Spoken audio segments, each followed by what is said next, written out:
13 minutos pasan de las 12 del mediodía, 11:13 en Canarias. Recibimos ya en nuestro momento de análisis a media sesión a Antonio Castelo, analista de iBroker. Antonio, muy buenos días, bienvenido.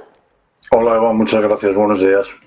Bueno, llegamos a este tiempo de análisis, un tiempo de descuento, porque dentro de una semana justo, si volvemos a hablar, estaremos justo antes de esa jornada de reflexión, 23 de julio, cita con las urnas. Y la gran pregunta, mirando a los grandes asuntos internacionales, pero además a los más cercanos, es preguntarle a Antonio qué impacto pueden tener las elecciones generales en la bolsa española. Bueno, pensamos que los resultados de las elecciones generales del próximo 23 de julio tengan un especial impacto en la bolsa, más allá de la incertidumbre que siempre genera un evento de este tipo, ¿no?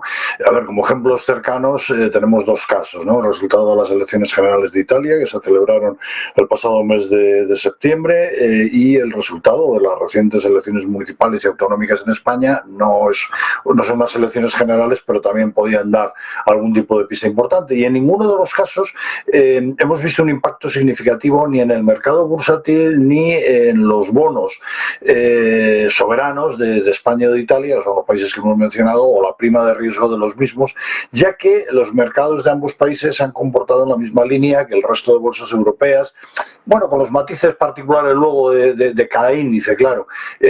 Pero esto demuestra que los mercados están atentos a factores más allá de los cambios políticos. ¿Por qué decimos que no esperamos un gran impacto, sea cual sea el partido vencedor?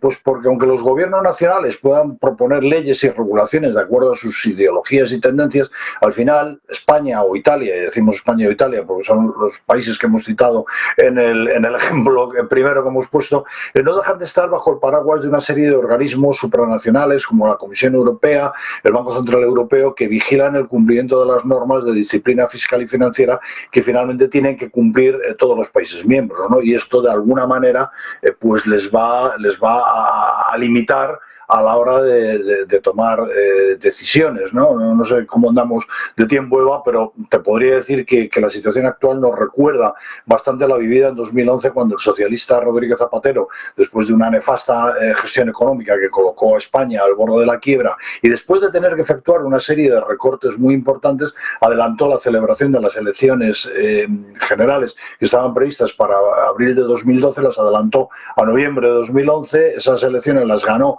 con una importante mayoría absoluta el PP. El PP llevaba en su programa una reducción importante de impuestos que no pudo llevar a cabo. ¿Por qué? Pues porque desde Europa se impusieron una serie de medidas, de órdenes, para volver a alcanzar un equilibrio presupuestario y fiscal, ¿no? Entonces la situación pues es posible que sea parecida ahora, ¿no? Si el PP ganara las elecciones y conformase gobierno, pues habría que ver qué margen real de acción tiene para implementar sus anunciadas políticas fiscales y económicas. ¿Por qué? Porque a partir del 1 de enero del 2024, desde la Comisión Europea ya se ha anunciado que se van a restablecer las normas fiscales y presupuestarias para los países miembros, y esto implica que deberán de cumplirse con los límites establecidos en términos de déficit y deuda, y creo que no hace falta recordar que la situación de las cuentas públicas españolas pues no son precisamente de ninguna maravilla, ¿no?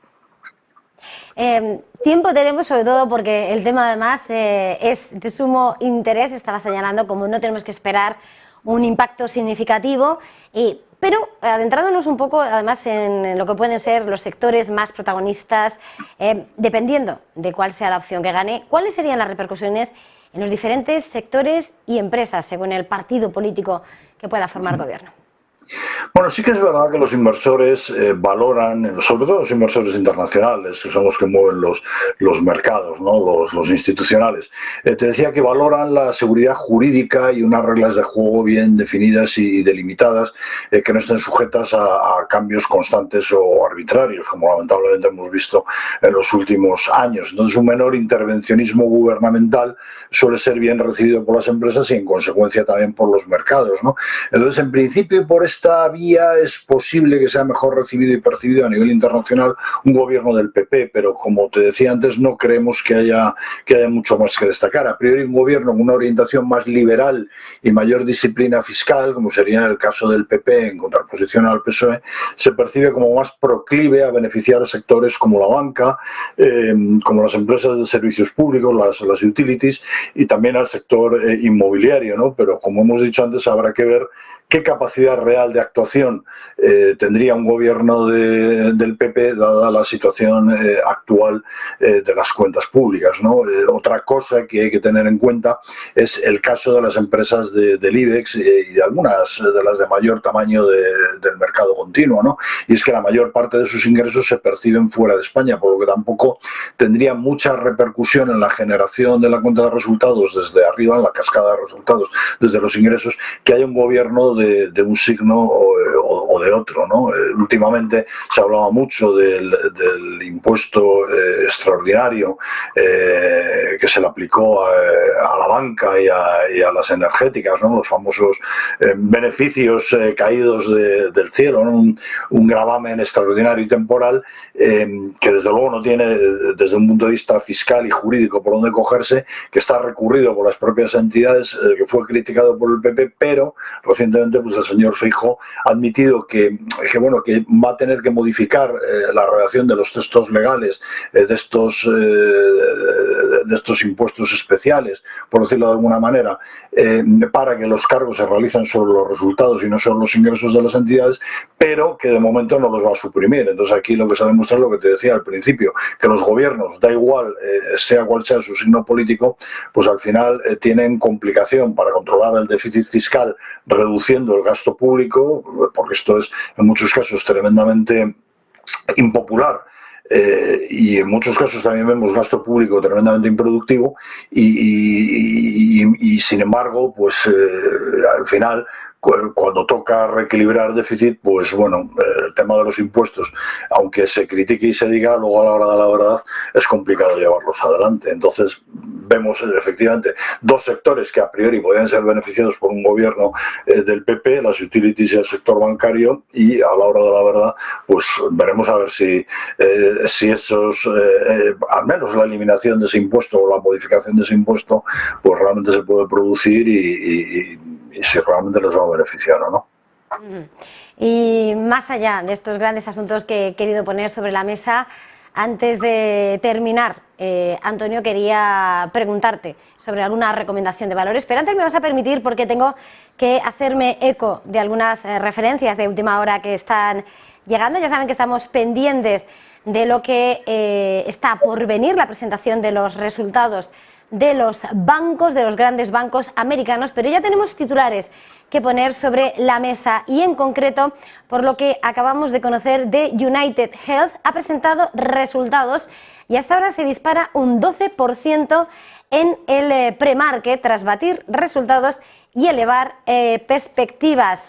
Vemos, ese es uno de los referencias que estamos esperando a esta hora, y lo que acaba de decir la compañía es que en el segundo trimestre del año ha alcanzado un beneficio por acción de $6,14, mejor de lo esperado, y además los ingresos también han superado, los ingresos trimestrales, los resultados, 92.900 millones de dólares, esperando ahora para el año fiscal 2023 este BPA, ese beneficio por acción, de 24,70, entre 24,70 y 25 dólares, frente a la previsión del mercado que se situaba en 24,84 dólares por acción. Es protagonista, sin lugar a dudas, a esta hora, ese comportamiento de ese pre-market del movimiento de United Health, pero también, por supuesto, acaban de llegar los resultados de BlackRock, la mayor gestora del mundo. Se dispara en preapertura, en pre-market, más de un 6%.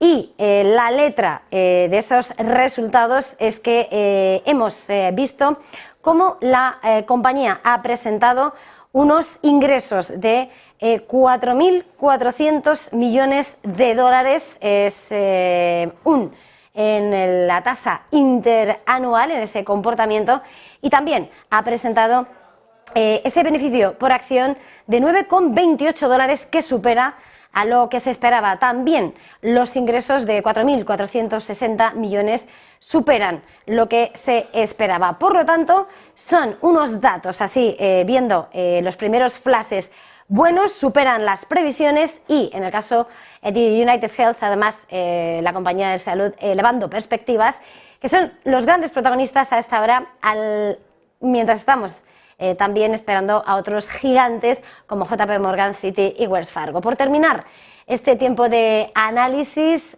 Antonio, los bancos españoles, que bueno, estos los tenemos un poco más cogidos por la mano, yo creo que van a mostrar unos resultados que van a ser potentes, que van a ser positivos en este entorno de subida de tipos. Probablemente veamos caídas de los volúmenes dentro de los balances, pero seguramente también vamos a ver que se mantiene la calidad de los activos. No vamos a tener problemas de solvencia ni de mora especiales, ¿no?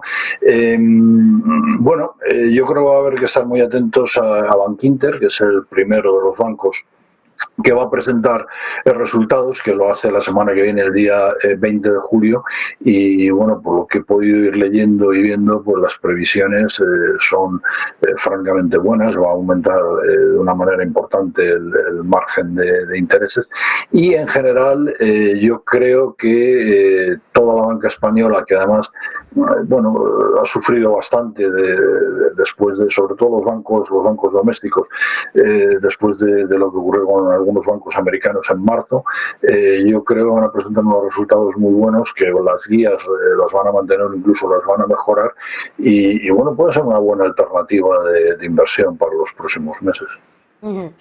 Pues muchísimas gracias, como siempre, por este tiempo de análisis. Me alegra verte de nuevo, Antonio. Feliz jornada, feliz negocio, feliz fin de semana. Gracias, Eva, igualmente para vosotros. Un abrazo. Y nosotros hacemos una pequeña pausa.